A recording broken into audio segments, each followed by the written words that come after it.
Hello students, welcome to my YouTube channel computer science Punjab.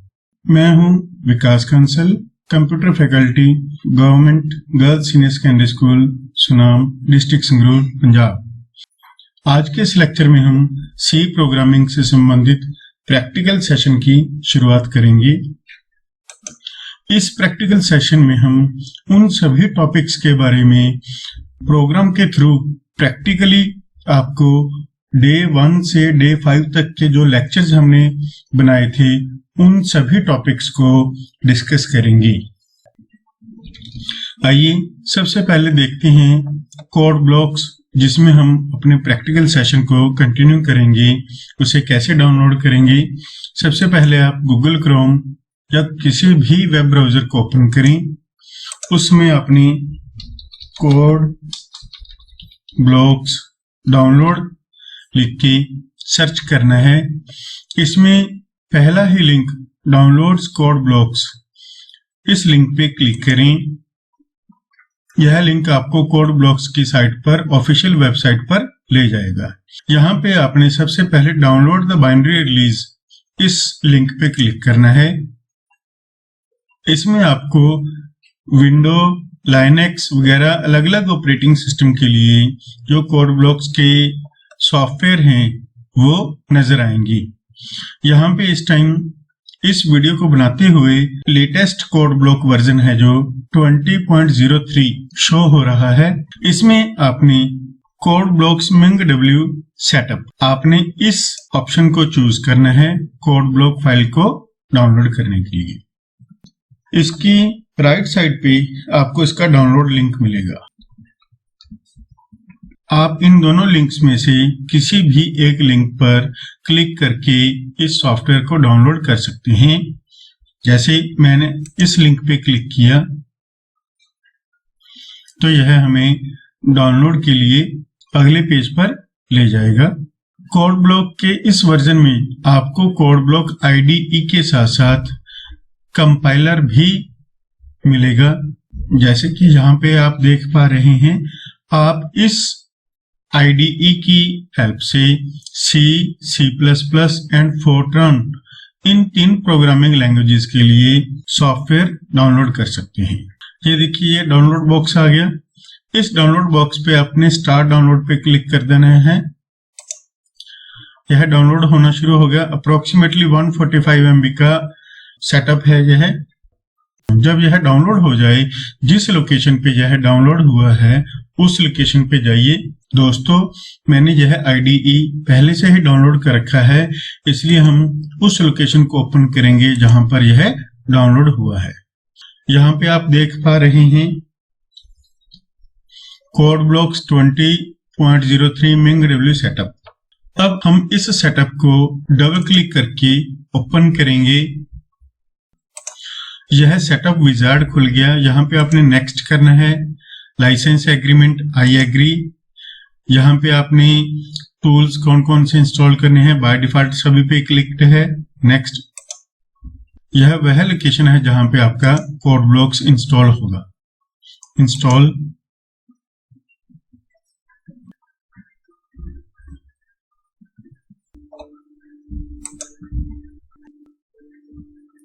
यह installation में थोड़ा सा टाइम लेगा। इस दौरान यह अपनी सभी फाइलों को एक्सट्रैक्ट करके उन्हें उनकी प्रॉपर लोकेशन पर रख रहा है।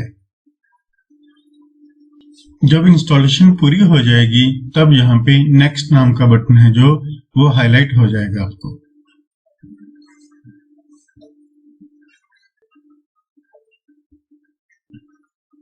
ये देखिए, जब सेटअप पूरा हो गया तो यह बोल रहा है, do you want to run code blocks now?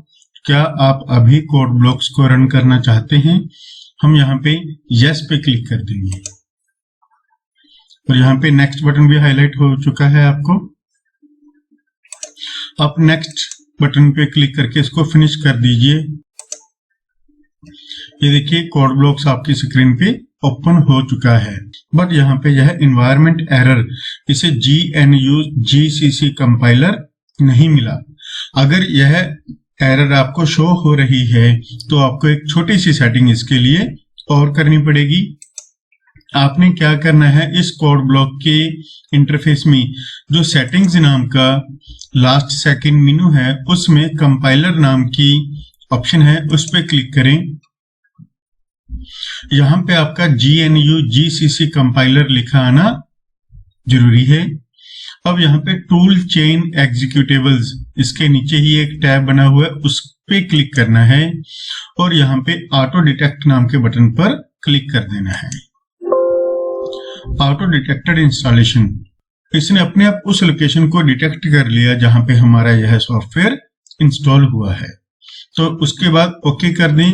अब आपके प्रोग्राम को रन होने में कोई दिक्कत नहीं आएगी, क्योंकि इसने अपने कंपाइलर को जहां पे वह सेटअप हुआ है उसको ढूंढ लिया है।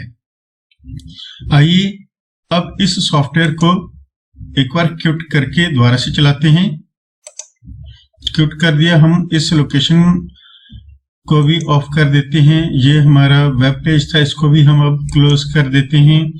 आइए अब देखिए, यहाँ पे हमारे पास कोड ब्लॉक्स नाम का एक आइकॉन शॉर्टकट बन चुका है। ये देखिए कोड ब्लॉक्स। अब आपने जब भी कोड ब्लॉक्स को रन करना है, इस शॉर्टकट पे, इस आइकॉन पे डबल क्लिक करना है। जब आप डबल क्लिक करेंगे, इसकी स्प्लैश स्क्रीन आपको नजर आ रही है। यह IDE का इंटरफेस है जिसमें हम अपना प्रोग्राम C++ का बना सकते हैं। इसको मैक्सिमाइज करते हैं। आइए अब देखते हैं कि कैसे एक सिंपल प्रोग्राम हम इसमें बना सकते हैं। नई फाइल बनाने के लिए सबसे पहले आप फाइल पे जाइए, न्यू ऑप्शन पे क्लिक करें। यहाँ पे एम्प्टी फाइल या इसका शॉर्टकट भी आप यूज कर सकते हैं, Ctrl+Shift+N। हम एम्प्टी फाइल पे क्लिक करते हैं। यहाँ पे एक नई फाइल ओपन हो गई है जहां पे हम अपनी प्रोग्राम को, सोर्स कोड को लिखेंगे। आइए टाइप करते हैं #include stdio.h। जैसे कि हमने इस लाइन के बारे में अपने वीडियो लेक्चर्स में बताया था कि यह एक प्री प्रोसेसर डायरेक्टिव है #include। इस प्री प्रोसेसर डायरेक्टिव का नाम है #include। इस लाइन को हम प्री प्रोसेसर क्यों बोलते हैं? जैसे कि हमने लेक्चर में डिस्कशन की थी कि जो भी लाइन आपकी #सिंबल से शुरू होगी वह प्री प्रोसेसर डायरेक्टिव होती है, और इस फाइल के फंक्शंस को अपने प्रोग्राम में यूज करने के लिए हम इस प्री प्रोसेसर डायरेक्टिव का प्रयोग कर रहे हैं। अब मेन फंक्शन शुरू करते हैं। वर्ड मेन, मैंने आपको दो तरीके बताए थे मेन फंक्शन को बनाने के लिए। हम पहले वर्ड की हेल्प से एक मेन फंक्शन बनाएंगे, फिर यही प्रोग्राम से हम एक दूसरे तरीके से, जिसमें हमने इंट लगा के रिटर्न लिखा था, उस तरीके से बनाएंगे और रन करेंगे। मेन फंक्शन में आपने क्या करना है, यहाँ पे जो भी आपकी कोडिंग है वहां यहाँ पे लिखनी है। मान लीजिए हम एक हेलो मैसेज शो करवाना चाहते हैं, हेलो फ्रॉम सी, और उसके बाद हमने यहाँ पे सेमीकोलन लगाना है, क्योंकि यह स्टेटमेंट यहाँ पे पूरी हो चुकी है। यह करली ब्रैकेट शो कर रहा है कि मेन फंक्शन है जो हमारा इस करली ब्रैकेट से शुरू होगा और इस करली ब्रैकेट पर खत्म हो जाएगा। अब मेन के बाद हमने सेमीकोलन क्यों नहीं लगाया? क्योंकि मेन फंक्शन तो यहां से शुरू होगा और यहाँ पे खत्म होगा। इसलिए अगर मेन के बाद अगर हम सेमीकोलन लगा दें तो इट मींस मेन फंक्शन वही उसी लाइन पे खत्म हो गया। तो इसलिए हमने कभी भी मेन को वहीं पे टर्मिनेट नहीं करना, खत्म नहीं करना, क्योंकि उसके करली ब्रेसेस हैं जो वह डिफाइन करते हैं कि मेन फंक्शन कहां से शुरू होगा और कहां पे खत्म होगा। जबकि प्रिंटफ फंक्शन का काम यहाँ पे खत्म हो रहा है, इसलिए यहाँ पे इसके बाद में सेमीकोलन लगाना आवश्यक है, जरूरी है। हेडर फाइल्स के लिए भी, किसी भी प्री प्रोसेसर डायरेक्टिव के लिए भी हमने कभी भी सेमीकोलन यूज नहीं करना। आपको कुछ इन छोटी छोटी बातों को ध्यान में रखना होगा, तभी आपके बेसिक्स हैं जो स्ट्रॉन्ग बनेंगे। आइए अब इसको बनाने के बाद इसको रन करें। रन करने से पहले हमें इसे सेव करना पड़ेगा। फाइल में जाकर हम यहाँ पे सेव फाइल या कंट्रोल ऐसे शॉर्टकट की है, इसकी हेल्प से इसको सेव करेंगे। आप कहीं पे भी अपनी फाइल को सेव कर सकते हैं। मान लीजिए हमने इस फाइल का नाम रख दिया CS1। आप कोई भी नाम रख सकते हैं। CS1 नाम रखा है और ध्यान में रखना है कि आपने यहाँ पे फाइल एक्सटेंशन .c लगा देनी है, ताकि कंपाइलर को पता चल जाए कि आप C का प्रोग्राम बना रहे हैं। अगर C++ का प्रोग्राम होता तब यहाँ पे हमने C की जगह CPP लिखना था। जैसे कि इंस्टॉलेशन के टाइम मैंने बताया था कि इस IDE में आप C और C++ दोनों के प्रोग्राम बना सकते हैं। इसलिए हमें यहाँ पे एक्सटेंशन C देनी पड़ेगी ताकि कंपाइलर को पता लग जाए कि हम C का प्रोग्राम बना रहे हैं। फाइल का नाम टाइप करने के बाद आपने सेव बटन पे क्लिक कर देना है, आपकी फाइल सेव हो जाएगी। अब देखिए सभी चीजें आपको अलग अलग कलर्स में शो हो रही हैं। जो इसमें स्ट्रिंग है, मैसेजेस हैं, वो हमेशा ब्लू कलर में शो होंगे। जो कीवर्ड्स हैं, रिजर्व वर्ड्स भी जिन्हें बोलते हैं, वह नेवी ब्लू कलर में शो होंगी। प्री प्रोसेसर वाली लाइंस आपको लाइट ग्रीन कलर में शो होंगी। अब इसको रन करेंगे। रन करने के लिए आप बिल्ड मेनू में जाएंगे। यहाँ पे बिल्ड एंड रन ऑप्शन है या शॉर्टकट की F9 है। किसी भी तरीके से आप इसको शॉर्टकट या इस ऑप्शन पे क्लिक करके रन कर सकते हैं। आइए अब हम इस पे क्लिक करेंगे। नीचे आपको इसके बिल्ड इंफॉर्मेशन के बारे में इंफॉर्मेशन दिखाई देगी। ये रहा आपका आउटपुट स्क्रीन। हमने मेन में एक ही इंस्ट्रक्शन लिखी थी, हेलो फ्रॉम C। ये देखिए यहाँ पे हमें उसकी आउटपुट हेलो फ्रॉम C दिखाई दे रही है। यह कोड ब्लॉक ने या कंपाइलर ने अपने आप कुछ कोड रिटर्न किया है और इसको एग्जीक्यूट करने में कितना टाइम लगा वह शो कर रहा है। इन लास्ट दो लाइन्स के बारे में आपको चिंता करने की जरूरत नहीं है। यह कोड ब्लॉक्स ने खुद अपनी तरफ से ऐड की हैं। हमने जो एक लाइन लिखी थी printf hello from C, जिसका काम था आउटपुट स्क्रीन पे एक मैसेज शो कराना, वह काम इसने कर दिया है। यह दो लास्ट लाइनें आपको हर प्रोग्राम की एग्जीक्यूशन के बाद दिखेंगी ही दिखेंगी, जिसमें कितना टाइम उसको इस प्रोग्राम को एग्जीक्यूट करने में लगा वह दिखाया जाएगा। और इस आउटपुट स्क्रीन को बंद करके वापस अपनी इस कोड एडिटिंग वाली स्क्रीन पे आने के लिए हमें यह मैसेज शो कर रहा है कि आप कोई भी की प्रेस करें ताकि यह क्लोज होकर वापस आपके एडिटर में आ जाए। अब हम एक की प्रेस करेंगे। यहां से मैंने मान लो एंटर की प्रेस की, वह क्लोज हो गया और हम वापस अपने कोड एडिटर में पहुंच गए। ये था एक सिंपल प्रोग्राम। कैसे उसको बनाना है, कंपाइल करना है, सेव करना है, सारे स्टेप मैंने आपको बड़ी डिटेल से बताए हैं। आपको दो स्ट्रक्चर्स बताई थी मैंने इसकी। एक स्ट्रक्चर से तो प्रोग्राम हो चुका है, अब दूसरे तरीके से हम इसको दूसरे स्ट्रक्चर वाले फॉर्मेट में इसको बनाएंगे। वहां पे मैंने आपको बताया था कि यहाँ पे आपने वर्ड की जगह इंट लगाना है और फंक्शन खत्म होने से पहले यहाँ पे रिटर्न कीवर्ड लगा के उसको 0 लगा के एंड में सेमीकोलन लगा देना है। रिटर्न स्टेटमेंट यहाँ पे पूरी हो रही है, सेमीकोलन लगा दिया। प्रिंटफ स्टेटमेंट यहाँ पे पूरी हो रही है, सेमीकोलन लगा दिया। और वर्ड की जगह इंट। क्यों वर्ड लगाया गया है, क्यों इंट लगाते हैं, इन सब बातों के बारे में हम जब फंक्शंस नाम का हम लेक्चर करेंगे तब आपको डिटेल में इस बारे में बताया जाएगा। तब आपके जो है पॉइंट क्लियर हो जाएंगे। अभी आपकी इच्छा है कि आप वर्ड मेन से इसको बनाना चाहते हैं या इंट लगा के रिटर्न 0 से आप इसको बनाना चाहते हैं। आप दोनों में से कोई भी मेथड फॉलो कर सकते हो। दोनों में डिफरेंसेस हम फंक्शंस वाले टॉपिक में डिस्कस करेंगे, क्यों हम इंट लगाते हैं, क्यों हम वर्ड लगाते हैं। अब इस प्रोग्राम को भी हम रन करके देखते हैं। बिल्ड एंड रन ऑप्शन पे क्लिक करेंगे। यहाँ पे आपको आउटपुट मिल रही hello from C, same output आपको मिल रही है। फिर हम कोई की प्रेस करेंगे और वापस आ जाएंगी। नीचे आपको बिल्ड मैसेजेस के दौरान अगर कोई एरर आती है उसके बारे में दिखाया जाएगा। अगर आपके इस मैसेज में कोई भी एरर रह जाती है तब यह प्रोग्राम कंपाइल नहीं होगा, रन नहीं होगा। जैसे हमने यहाँ पे सेमीकोलन खत्म कर दिया, सेमीकोलन लगाना यहाँ जरूरी था, बट हम मान लीजिए सेमीकोलन लगाना भूल गए। अब हम इसको कंपाइल और रन करके देखते हैं।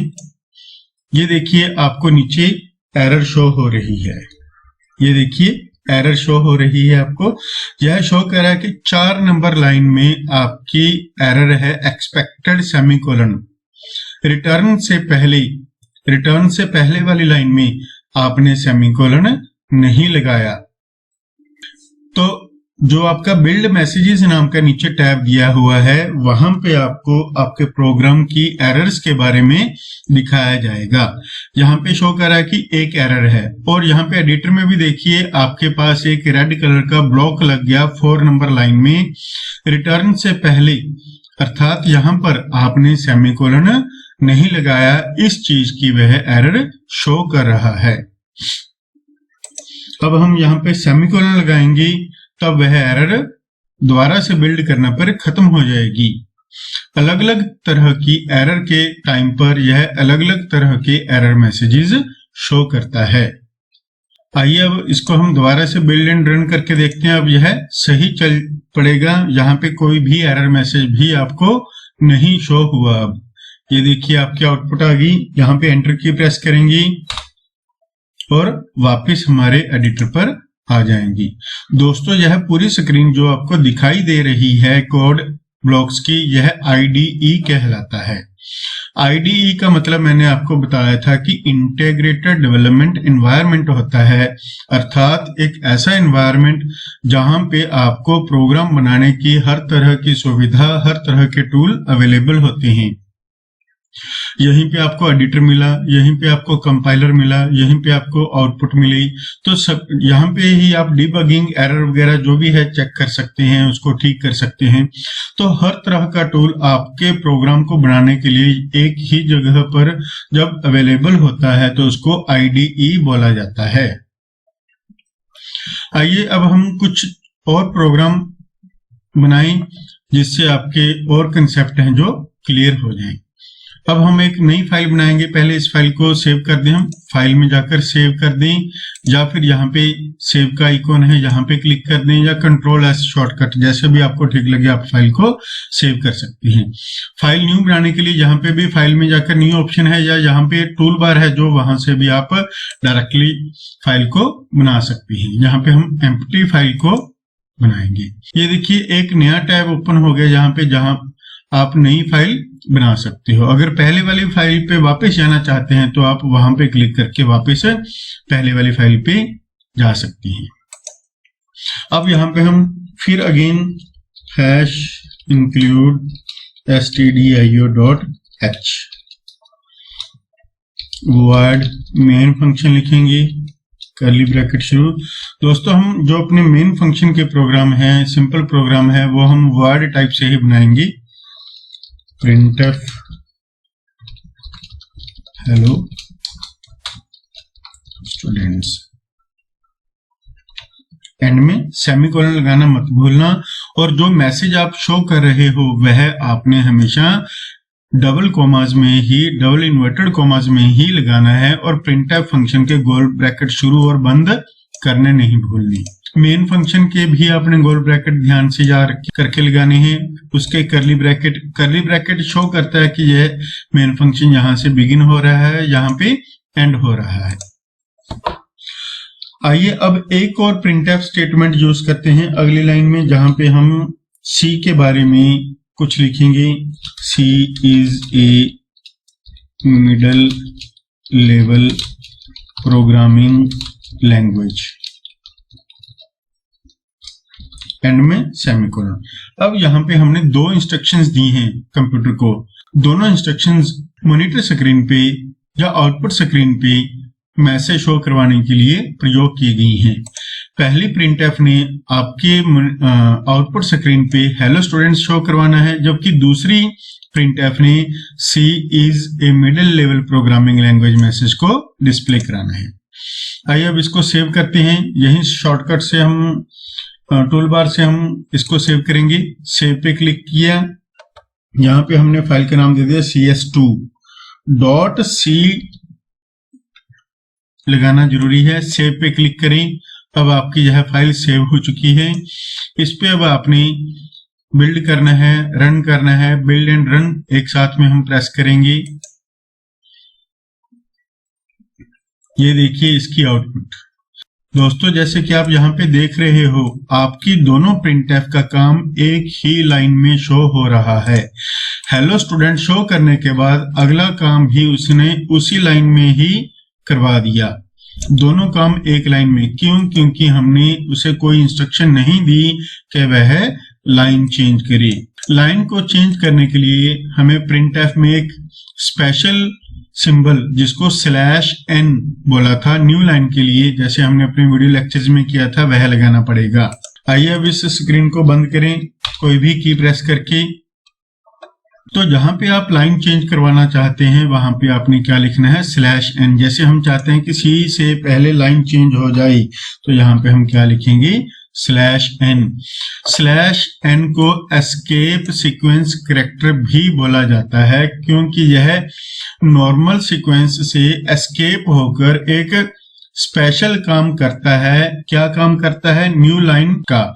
तो उसने यहाँ पे एक न्यू लाइन इंसर्ट कर दी। उसके बाद ये message C is a middle level programming language show करेगा। आइए अब इसकी आउटपुट दोबारा से देखते हैं। बिल्ड एंड रन करेंगे। ये देखिए अब यह इसकी आउटपुट देखिए कैसे काम कर रहा है। मेन से एग्जीक्यूशन शुरू की। प्रिंटफ हेलो स्टूडेंट्स नाम का उसने सबसे पहले यहाँ पे मैसेज शो करवा दिया। फिर यहाँ पे अगली लाइन में /n लाइन चेंज की पहले, फिर C is a middle level programming language message को डिस्प्ले किया है। जिस सीक्वेंस में आप यहाँ पे इंस्ट्रक्शंस लिखेंगे उसी सीक्वेंस में वह इस प्रोग्राम को एग्जीक्यूट करेगा। इन इंस्ट्रक्शंस को टॉप से बॉटम की तरफ और लेफ्ट से राइट की तरफ एग्जीक्यूट किया जाता है। जैसे टॉप टू बॉटम के लिए पहले उसने यह प्रिंटफ किया, फिर इस प्रिंटफ को एग्जीक्यूट किया। जबकि लेफ्ट टू राइट में इसमें हमने दो इंस्ट्रक्शन दिए हैं प्रिंटफ में, एक लाइन चेंज करने की, एक मैसेज की। तो उसने पहले लेफ्ट वाला काम लाइन चेंज की, फिर उसको एग्जीक्यूट किया इंस्ट्रक्शन को, जो मैसेज हमने शो करवाना था। आइए अब हम अगला टॉपिक देखते हैं। ये था एक सिंपल मैसेजेस शो कराने का। अब हम वैल्यूज के साथ काम करना सीखेंगे। कैसे हम इन वैल्यूज को प्रोग्राम्स में यूज करेंगे, स्टोर करवाएंगे और उनके ऊपर कोई कैलकुलेशन करेंगे। इससे पहले हम कमेंट्स के बारे में भी डिस्कशन करेंगे। कमेंट्स हमने पहले भी डिस्कस किया था कि प्रोग्राम में किसी चीज को डिस्क्राइब करने के लिए हम कमेंट्स यूज कर सकते हैं। जैसे कि यहाँ पे मैं इस प्रोग्राम को डिस्क्राइब करना चाहता हूँ कि यह प्रोग्राम किस लिए बनाया गया है। जैसे this is a sample program of C language.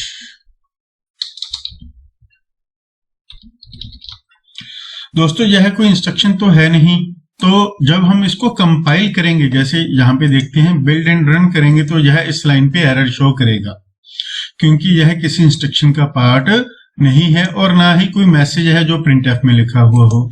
तो इसलिए यह इस लाइन को एग्जीक्यूट नहीं कर पा रहा, जिस कारण उसने यहाँ पे एरर शो कर दी। इस एरर से बचने के लिए हमें यहाँ पर कमेंट डालना पड़ेगा। हम चाहते हैं कि यह लाइन भी लिखी रहे और कंपाइलर इसको इग्नोर भी कर दी, तो उसके लिए इसको कमेंट की फॉर्म में कन्वर्ट कर देंगे। कमेंट लगाने के लिए आपको डबल स्लैश लगाना पड़ेगा। अब यह देखिए यह लाइन आपके पास क्या हुआ, थोड़ी सी धुंधली हो गई, इसका कलर चेंज हो गया। इट मींस अब यह लाइन डिसेबल हो गई है। कंपाइलर इसको इग्नोर कर देगा, इसके ऊपर कोई काम नहीं करेगा। यह हमारा कमेंट बन गया। इसे हम सिंगल लाइन कमेंट बोलेंगे। अगर आपने मल्टीपल लाइंस में कमेंट लिखना है तो आप मल्टीपल लाइन कमेंट के लिए /*& का प्रयोग करोगे। कमेंट को आप कहीं भी लिख सकते हैं।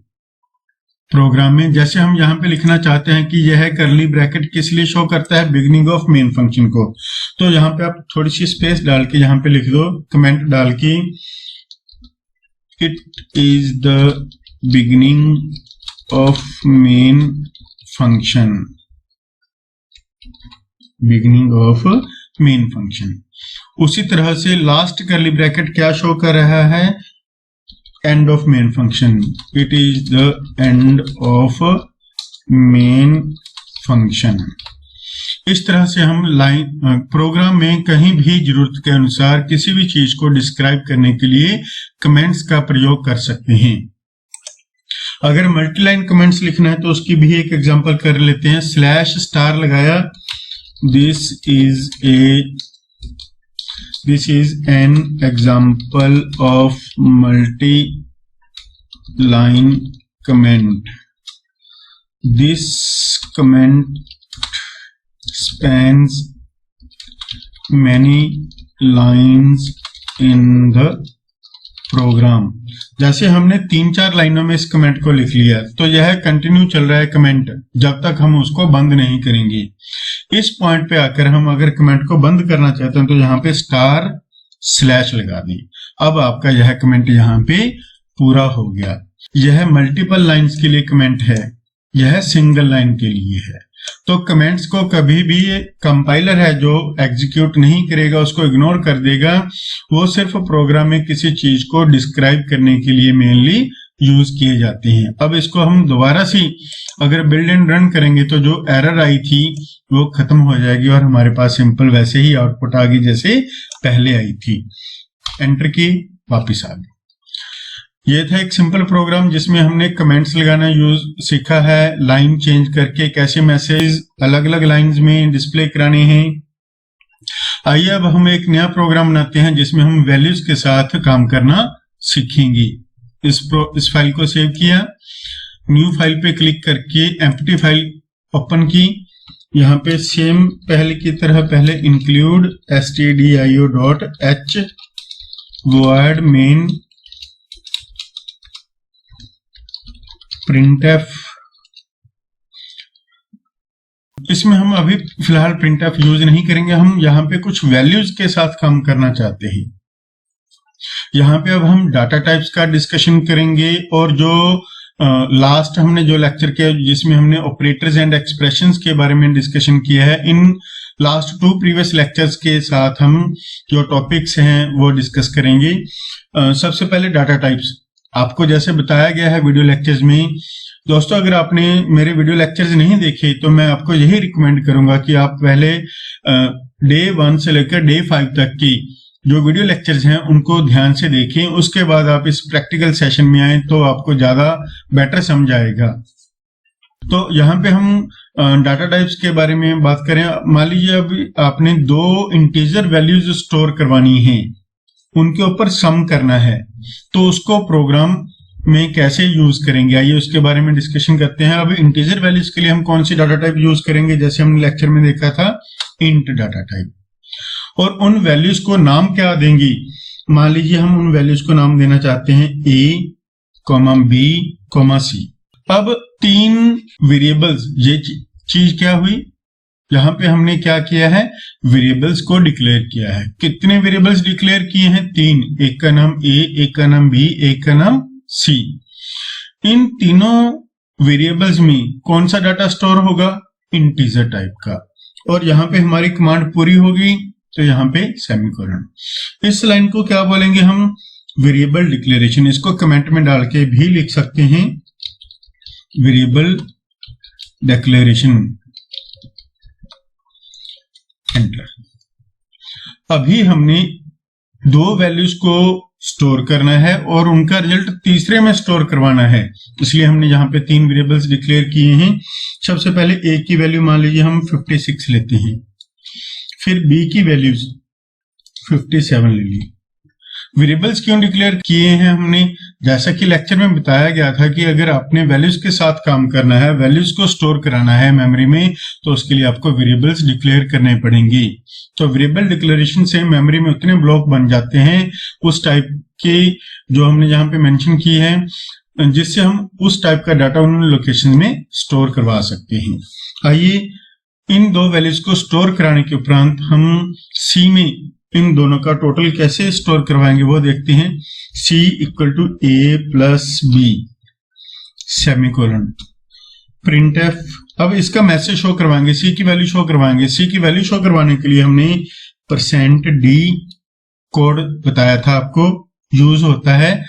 वैल्यू की टाइप किस तरह की है उसके अकॉर्डिंग हम इस कोड को, जिसे फॉर्मेट कोड हमने बोला था, यूज करेंगे। अब जिस वैल्यू को शो करवाना है कोमा डालकर उसे लिख देंगे, एंड में सेमीकोलन। यह हमारा एक सिंपल छोटा सा प्रोग्राम बन गया जिसमें हमने कुछ वेरिएबल्स डिक्लेयर किए हैं, उन वेरिएबल्स में वैल्यू स्टोर करवाई हैं, उन वैल्यूज को कैलकुलेशन के लिए यूज किया है, फिर उस कैलकुलेटेड रिजल्ट को हमने शो करवाया है। आइए अब इस प्रोग्राम को सेव करते हैं और रन करते हैं। सेव, इसका नाम मैं दे रहा हूं cs3.c। सेव, यह हमारा प्रोग्राम सेव हो चुका है। अब इसको बिल्ड एंड रन करेंगे। ये देखिए हमें इन दोनों का रिजल्ट शो हो रहा है। अब यह प्रोग्राम काम कैसे कर रहा है उसके बारे में भी हम डिस्कशन करते हैं। सबसे पहले एग्जीक्यूशन मेन से स्टार्ट होगी। कर्ली ब्रैकेट बिगिनिंग को शो कर रहा है मेन की। फिर मेमोरी में 3 लोकेशंस ए बी सी नाम की क्रिएट हो गई। मींस मेमोरी में 3 ब्लॉक बन गए जिसमें इंटीजर टाइप का डाटा स्टोर होगा। फिर ए लोकेशन में हमने मेमोरी में 56 स्टोर करवाया, बी में 57 स्टोर करवाया। फिर सी में हम क्या स्टोर करा रहे हैं, ए और बी की वैल्यूज का प्लस करके। मेमोरी से ए की वैल्यू 56 उठाई, बी की वैल्यू 57 उठाई, दोनों का प्लस किया और सी में स्टोर करवा दिया। फिर अगले स्टेटमेंट में हमने सी वैल्यू को शो करवाया, सी की वैल्यू को शो करवाया है।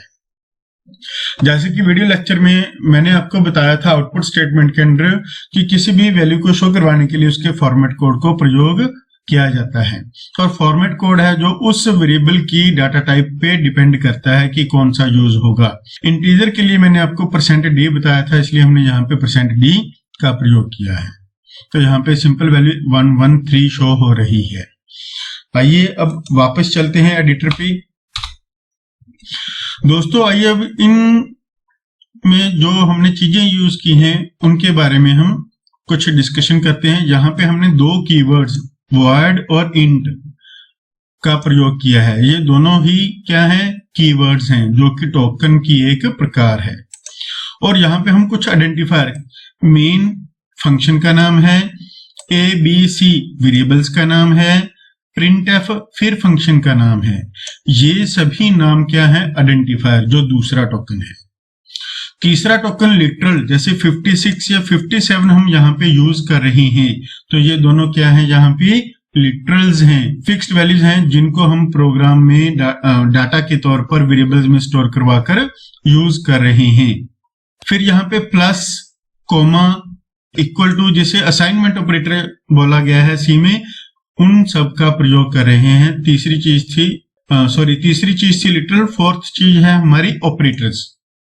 और लास्ट वन फिफ्थ है, जो फिफ्थ था हमारा स्पेशल सिंबल्स। जैसे अभी हम यहाँ पे कर्ली ब्रैकेट, गोल ब्रैकेट, सेमीकोलन वगैरह यूज कर रहे हैं, कॉमा वगैरह यूज कर रहे हैं, डबल कोट्स यूज कर रहे हैं, ये सभी क्या है, हमारे स्पेशल सिंबल्स हैं। तो इस तरह से 5 किस्म के टोकन्स हम एक ही प्रोग्राम में यूज कर रहे हैं और आपको एक्सप्लेन किया है कि कोई भी प्रोग्राम है वो किससे बनता है, टोकन से या इंस्ट्रक्शन से। अब इंस्ट्रक्शन किससे बनती है, टोकन से। यहाँ पे हमने एक इंस्ट्रक्शन, एक टोकन यूज किया, इंट, जो कि एक कीवर्ड है, और ABC क्या है यहाँ पे, आइडेंटिफायर। तो तीसरी चीज यहाँ पे क्या है, कोमा। कोमा क्या है, एक ऑपरेटर है। सेमीकोलन क्या है, एक स्पेशल सिंबल है। इस तरह से 3-4 किस्म के टोकन्स को मिलाकर यहाँ पे हमने क्या बनाई है, एक इंस्ट्रक्शन। अगली इंस्ट्रक्शन में भी हम क्या क्या यूज कर रहे हैं, देखिए, आइडेंटिफायर यूज किया है, ऑपरेटर यूज किया है, लिटरल यूज किया है और सेमीकोलन सिंबल को यूज किया है। तो यहाँ पे भी हमारी इंस्ट्रक्शन कई तरह के टोकन्स को मिलाकर बनी है, जो कि हमारा 3rd स्टेप था।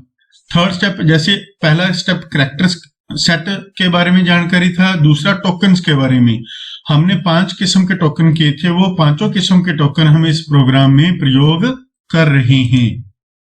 आपको हर तरह के टोकन के बारे में यहाँ पे बताया है। जैसे यहाँ पे मैं नीचे कमेंट के फॉर्म में भी लिख देता हूं।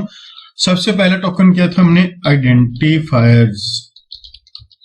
इसमें हम कौन कौन से आइडेंटिफायर यूज कर रहे हैं, मेन जो कि फंक्शन का नाम है, A B C and printf, ये सभी भी यहाँ पे टोकन्स हैं, आइडेंटिफायर्स के तौर पे यहाँ पे यूज कर रहे हैं। ये फंक्शन का नाम है, यह भी फंक्शन का नाम है।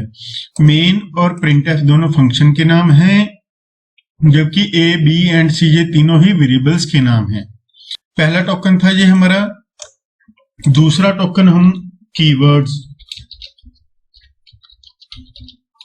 के बारे में डिस्कस करेंगे। यहाँ पे कौन कौन से कीवर्ड यूज कर रहे हैं हम, एक वर्ड टाइप का कीवर्ड है, एक इंट टाइप का कीवर्ड है।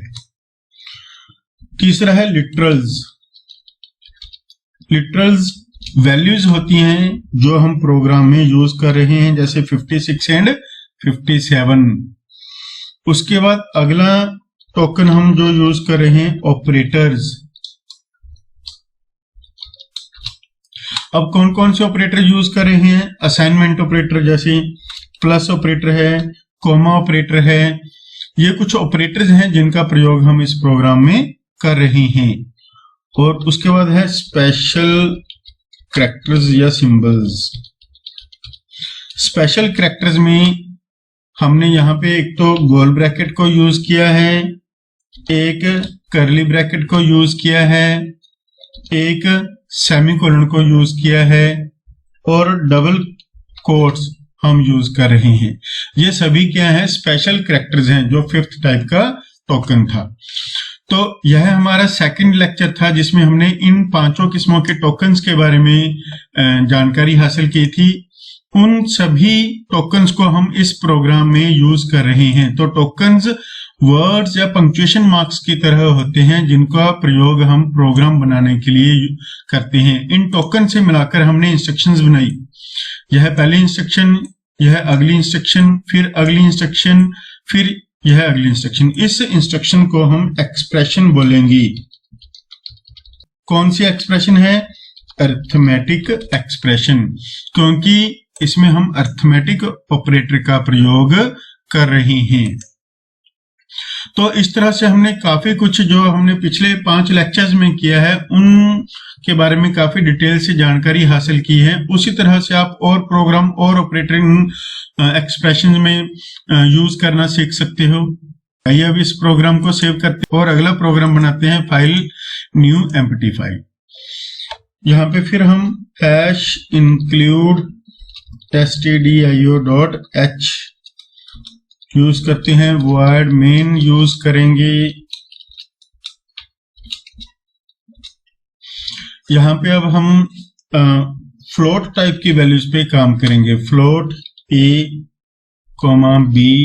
यहाँ पे फिर हम 3 वैल्यूज स्टोर करवाएंगे, इसलिए हमने 3 वेरिएबल डिक्लेयर किए हैं। यहाँ पे फ्लोट टाइप की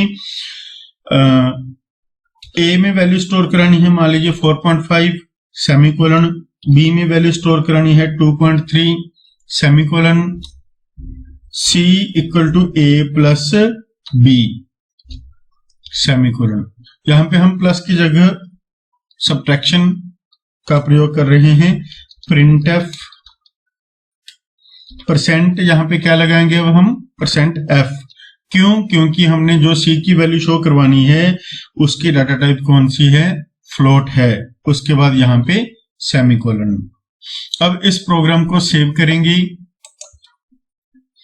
यहाँ पे फाइल का नाम CS4 दे दिया मैंने, .c लगा दिया साथ में, सेव। अब इसको build and compile, build and run करेंगे। ये देखिए हमारे पास इसकी आउटपुट कितनी आ गई, 2.2। 4.5 में से 2.3 सब्ट्रैक्ट किया तो आंसर कितना आ गया, 2.2000। आपको दोबारा से रिमाइंड करवा रहा हूं कि कोई भी float value C by default कितने डिजिट में शो करता है, 6 प्रिसीजन में। एंटर करेंगे, वापस आ जाएंगे इसी तरह से अगर आपने मल्टीप्लाई करवाना है, हम चाहते हैं कि सभी ऑपरेटर यहाँ पे हम यूज करें, तो यहाँ पे आप प्लस लगा रहे हैं, फिर सब मैंने कॉपी पेस्ट किया है। यहाँ पे पांचों ऑपरेटर जो हमने डिस्कस किए थे अर्थमेटिक ऑपरेटर, वो यहाँ पे लगाएंगे। प्लस माइनस, मल्टीप्लाई के लिए स्टार का सिंबल है, डिवाइड के लिए स्लैश है और मॉड्यूलस के लिए परसेंट है। दोस्तों, हमने ऑपरेटर के टाइम पे यह डिस्कस किया था कि मॉड ऑपरेटर कभी भी फ्लोट वैल्यूज पर काम नहीं करेगा। आइए अब यहाँ पे लाइन चेंज करवाने के लिए पहले स्लैश एन भी लिख लेते हैं, वरना सभी जो आउटपुट्स हैं आपके सेम लाइन में आ जाएंगी, आपको पता नहीं चलेगा कि कौन सी वैल्यू कहाँ पे शुरू हो रही है, कहाँ पे खत्म। अब हमारा रिजल्ट अलग अलग लाइंस में आएगा। अभी हम इसको बिल्ड एंड कंपाइल करेंगे, बिल्ड एंड रन करेंगे। ये देखिए यहाँ पे यह एरर शो कर रहा है जहां पे हमने मॉड्यूलस ऑपरेटर का प्रयोग किया था। इस लाइन पे एरर इसलिए आई है क्योंकि मॉड्यूलस ऑपरेटर को फ्लोट वैल्यूज पर यूज नहीं कर सकती, तो इन वैल्यूज को यहाँ से डिलीट करना पड़ेगा, या इनको कमेंट करके आप डिसेबल कर सकते हो। मान लीजिए अभी हमने इसको डिलीट कर दिया। अब इसको दोबारा से बिल्ड एंड रन करेंगे। अब देखिए इसकी आउटपुट आ रही है जैसे 6.8, 2.2, 10 समथिंग, जो प्लस माइनस मल्टीप्लाई और सब्ट्रैक्शन, ये चारों कैलकुलेशन के एक्सप्रेशंस के जो रिजल्ट थे हमारे पास आ रहे हैं। बट इस आउटपुट को देखकर हम यह नहीं बता सकते कि यह वैल्यू किसकी है, एडिशन की है, सब्ट्रैक्शन की है। तो इसके लिए हम साथ में मैसेज शो करवा सकते हैं कि यह आउटपुट क्या है। तो उसके लिए हम यहाँ पे लाइन चेंज करने के बाद यहाँ पे लिखेंगे सम ऑफ वैल्यूज इज, यहाँ पे मैसेज शो करवा दिया। और जहां पर %f या फॉर्मेट कोड लिखा होता है वहां पे उसकी वैल्यू, वेरिएबल की वैल्यू शो होगी। अर्थात सबसे पहले वह लाइन चेंज करेगा, फिर एक मैसेज आएगा, फिर इस कोड की जगह पे c की वैल्यू हमें नजर आएगी। आइए अब अगले प्रिंटफ में भी हम एक मैसेज लिखते हैं, सब्ट्रैक्शन ऑफ वैल्यूज इज। इसी तरह से आगे slash n, multiplication of values is, division of values is. इस तरह से आप साथ में मैसेज भी लिख सकते हो और साथ ही में उसकी वैल्यू शो करवा सकते हो। आइए देखते हैं इसकी आउटपुट क्या होगी। बिल्ड एंड रन पे क्लिक करेंगे। यहाँ पे ये देखिए आपको साथ साथ में मैसेज भी शो हो रहा है।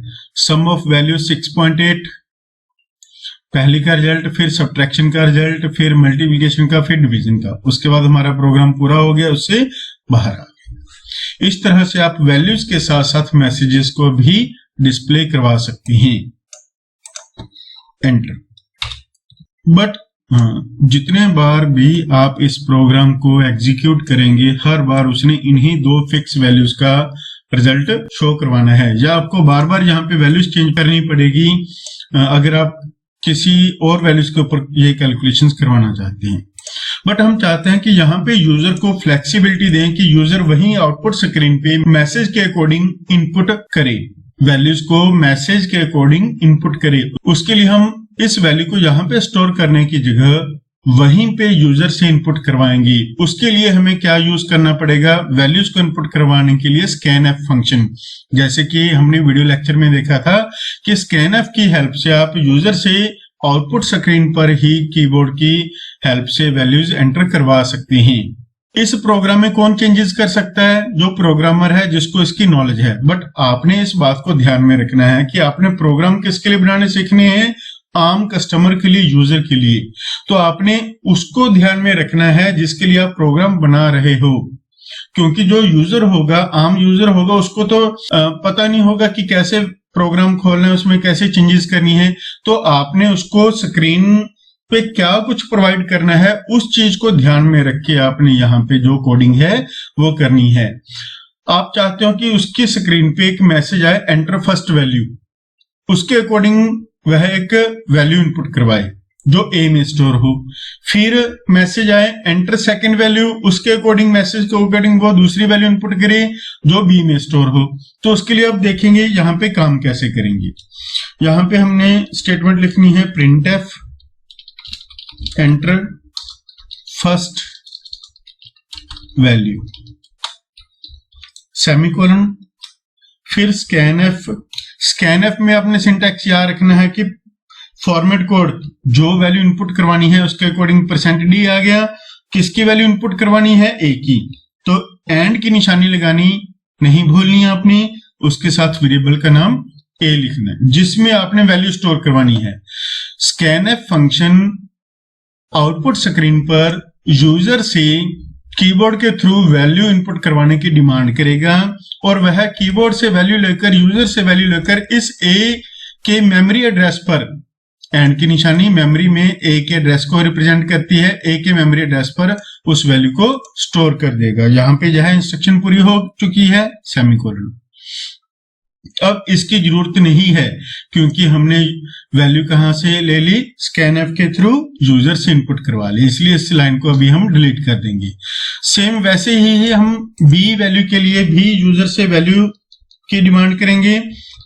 मैसेज शो करा printf एंटर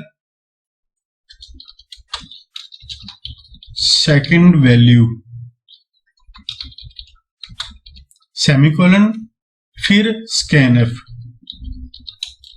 यहां पे फिर %d लगाएंगे क्योंकि %d नहीं, हम यहाँ पे %f लगाएंगे। क्यों? क्योंकि हमारी जो डाटा टाइप है वेरिएबल्स की वो क्या है, फ्लोट। %f किसकी वैल्यू स्टोर करानी है, बी की।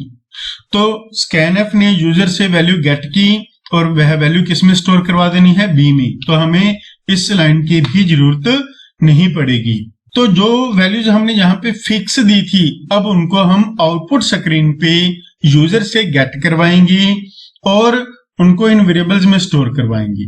आइए अब देखते हैं इस प्रोग्राम को रन करके। बिल्ड एंड रन पे क्लिक किया, ये देखिए सबसे पहले मेमोरी में 3 लोकेशंस क्रिएट हुई। फिर सबसे पहले मैसेज क्या आया, एंटर फर्स्ट वैल्यू, उसके अकॉर्डिंग मैसेज आ रहा है। अब यहाँ पे कर्सर ब्लिंक कर रहा है जो कि स्कैनएफ के कारण है। स्कैनएफ यहाँ पे वेट कर रहा है कि यूजर वैल्यू एंटर करेगा और वह वैल्यू वो ए वेरिएबल में स्टोर करवा देगा। जैसे यहाँ पे मैंने 4.6.8 वैल्यू स्टोर करवा दी। अब यह वैल्यू भर के मैं एंटर की प्रेस करूंगा। एंटर की प्रेस करते ही यह वैल्यू ए की मेमोरी लोकेशन में स्टोर हो जाएगी। उसके बाद तुरंत वह अगली लाइन पे आ गया, एंटर सेकंड वैल्यू। तो यहां पे मैसेज क्या शो हो रहा है, एंटर सेकंड वैल्यू। सीक्वेंस ध्यान में रखना है कि जैसे जैसे काम किए जा रहा है प्रोसेसर वैसे वैसे हम वह अगली लाइन को एग्जीक्यूट किए जा रहा है। अब यहाँ पे वो किसकी डिमांड कर रहा है, स्कैनएफ बी की वैल्यू की। यहाँ पे हमने कोई भी वैल्यू 4.5 इनपुट करवा दी। जब मैं एंटर प्रेस करूंगा तो यह वैल्यू 4.5 किस में स्टोर हो जाएगी, बी के मेमोरी एड्रेस में। उसके बाद कंप्यूटर अपने आप ए और बी की वैल्यूज को उठाएगा और उनके ऊपर प्लस माइनस मल्टीप्लाई और डिवीजन के ऑपरेशन करके उसी अकॉर्डिंग जो मैसेज हमने लिखे हैं आउटपुट शो कर देगा। देखिए मैं एंटर प्रेस करूंगा, ये देखिए जो वैल्यूज इनपुट करवाई उनके अकॉर्डिंग ही यहाँ पे क्या हो रहा है, आउटपुट्स आ रही हैं। तो यूजर को बार बार प्रोग्राम में जाकर चेंजेस नहीं करनी पड़ेंगी। हर बार यूजर से नई वैल्यूज आउटपुट स्क्रीन पे ही पूछी जाएंगी। जो मैसेज शो हो रहे हैं उसके अकॉर्डिंग यूजर वैल्यूज इनपुट करवाएगा, उसके अकॉर्डिंग ही बाकी सारा कैलकुलेशंस का काम होगा। एंटर करेंगे, वापिस आ जाएगी। ये था हमारा इनपुट आउटपुट स्टेटमेंट्स। जो यहाँ पे हम printf और scanf फंक्शन यूज कर रहे हैं, इनका काम है जो वो इस फाइल stdio.h हेडर फाइल में डिफाइन किया गया है। इसलिए इन फंक्शंस को यूज करने के लिए, अपने प्रोग्राम में इन फंक्शंस को यूज करने के लिए हमें ऊपर क्या लगाना पड़ा, हेडर फाइल stdio.h। अगर हमने कोई मैथमेटिकल ऑपरेशन करवाना होता तो उसके अकॉर्डिंग हम और फाइल यूज करते। आइए एक नए प्रोग्राम में हम इस पॉइंट पे डिस्कशन करते हैं। सबसे पहले इस प्रोग्राम को सेव किया, फिर न्यू एम्प्टी फाइल में जाकर न्यू फाइल बना ली। Hash include stdio.h void main। अभी हम किसी वैल्यू का स्क्वायर रूट कैलकुलेट करना सीखेंगे। स्क्वायर रूट जिसको वर्गमूल बोलते हैं। अब कैसे स्क्वायर रूट कैलकुलेट करेंगे, उसके लिए स्क्वायर रूट के लिए हमारे पास कीबोर्ड में कोई भी सिंबल नहीं है जिसकी सहायता से हम जोड़ या घटाओ या मल्टीप्लाई की तरह हम कोई काम करवा सकें। तो उसके लिए हमें एक फंक्शन जो पहले से ही सी में बना हुआ है उसका प्रयोग करना पड़ेगा। आइए सबसे पहले वेरिएबल डिक्लेयर करते हैं। नम नाम का वेरिएबल डिक्लेयर किया है जिसका हमने स्क्वायर रूट निकालना है। जैसे 10 का स्क्वायर रूट, 9 का स्क्वायर रूट, जो वैल्यू का स्क्वायर रूट हम पता करना चाहते हैं उसको इस नंबर में स्टोर करेंगे और जो उसका रिजल्ट आएगा फ्रैक्शनल पार्ट में आपका जो आंसर है स्क्वायर रूट का आ सकता है। इसलिए एक और वेरिएबल यहाँ पे डिक्लेयर करेंगे, वेरिएबल जिसमें हम उसका रिजल्ट स्टोर करवाएंगे। तो दो वेरिएबल, एक इंट टाइप का ले लिया, एक फ्लोट टाइप का। इंट टाइप का क्यों लिया? क्योंकि जो नंबर जिसका स्क्वायर रूट निकालना है जैसे 10, 9, 8, अगर आप चाहते हो किसी फ्लोट वैल्यू का ही अपने स्क्वायर रूट निकालना है तो इंट नम की जगह आप फ्लोट नम भी ले सकते हो। तो यह आपके ऊपर डिपेंड करता है कि आपने कैसे बनाना है। अब हम चाहते हैं कि यूजर वह नंबर इनपुट करवाए, मींस नम नाम के वेरिएबल की वैल्यू हम यूजर से एक्सेप्ट करवाना चाहते हैं। Printf enter a number semicolon scanf %d, किसकी वैल्यू इनपुट करानी है आपने? नम नाम के वेरिएबल की, सेमीकोलन। यहां पे आपने एक नम नाम के वेरिएबल में कोई इंटीजर वैल्यू स्टोर करवा दी। अब उसका हमने क्या निकालना है? Square root. स्क्वायर रूट के लिए हमारे पास एक फंक्शन है sqrt। जिस नंबर का स्क्वायर रूट निकालना है वह इस फंक्शन को हम दे देंगे। sqrt फंक्शन ने नम नाम के वेरिएबल में स्टोर वैल्यू पर स्क्वायर रूट कैलकुलेट करना है और हमें वापस देना है। तो जो उसका रिजल्ट होगा हम उसे रिजल्ट नाम के वेरिएबल में स्टोर करवा देंगे। तो इसको देखो कैसे लिखा है हमने। स्क्वायर रूट ने इस नंबर पर स्क्वायर रूट निकाला और उसका रिजल्ट वापस किस में स्टोर कर दिया? रिजल्ट नाम के वेरिएबल में। अब इसकी वैल्यू शो करवाएंगे, क्या लिखेंगे? Printf square root of the number is. किसकी वैल्यू शो करवानी है अभी हमने? रिजल्ट की या नाम की? रिजल्ट की, क्योंकि रिजल्ट किस में स्टोर है स्क्वायर रूट का? रिजल्ट नाम के वेरिएबल में। तो रिजल्ट की डाटा टाइप क्या है? फ्लोट। तो यहां पे हम क्या लिखेंगे? %f और यहां पे क्या आएगा? रिजल्ट। ये बन गया हमारा एक सिंपल प्रोग्राम। बट ये जो स्क्वायर रूट फंक्शन है यह कहां पर स्टोर है? यह भी एक हेडर फाइल में डिफाइन किया गया है। उस हेडर फाइल का नाम है math.h। तो उस फाइल को भी हमें इस प्रोग्राम में इंक्लूड करना चाहिए math.h लगाकर, math.h। उसके बाद हम इसे कंपाइल एंड रन करेंगे। ये देखिए हमने 9 वैल्यू इनपुट करवाई तो उसका रिजल्ट 3.000 आ गया। तो बहुत सारे ऐसे फंक्शन हैं जो अलग अलग फाइल्स में डिफाइन किए गए हैं। Square root function math.h header file में है। printf scanf फंक्शन stdio.h में है। आगे अभी और काफी सारे फंक्शन करेंगे, वो भी अलग अलग फाइल्स में डिफाइन किए गए हैं। उस जिस फंक्शन की जरूरत है हमें उसके अकॉर्डिंग हम ऊपर अपनी उस हेडर फाइल को इंक्लूड करेंगे ताकि हम उस फंक्शंस को अपने प्रोग्राम में यूज कर सकें। तो ये था आज के लिए इतना ही। बाकी अगले लेक्चर में देखेंगे कैसे हम और इंस्ट्रक्शंस और प्रोग्राम बनाना सीखेंगे। बाकी जो प्रोग्राम्स या जो टॉपिक्स जैसे ऑपरेटर्स वगैरह के सिंपल हैं, रिलेशनल या लॉजिकल ऑपरेटर, उनके लिए हम प्रोग्रामिंग है जो हमारे अगले लेक्चर के बाद जो कंट्रोल स्टेटमेंट्स आएगी उनके पूरे होने के बाद उनके बारे में हम डिस्कशन करेंगे। यहाँ पे हमने बेसिकली अरिथमेटिक ऑपरेटर्स इंट और फ्लोट के ऊपर आपका प्रोग्राम बनाने सिखाए हैं। सभी प्रोग्राम अभी यहाँ पे पॉसिबल नहीं है कि सभी एक एक करके हम सभी प्रोग्राम बनाए। बाकी प्रोग्राम आपने खुद बनाकर देखने हैं और उन पे एक्सपेरिमेंट करके देखने हैं, ताकि आपकी लॉजिक बिल्डिंग है जो प्रोग्राम्स की अच्छी बन जाए और आपका बेस अच्छा बन जाए प्रोग्रामिंग में। आज के लिए इतना ही। जल्दी ही हाजिर होंगे अगला नया टॉपिक लेकर नए लेक्चर के साथ। धन्यवाद।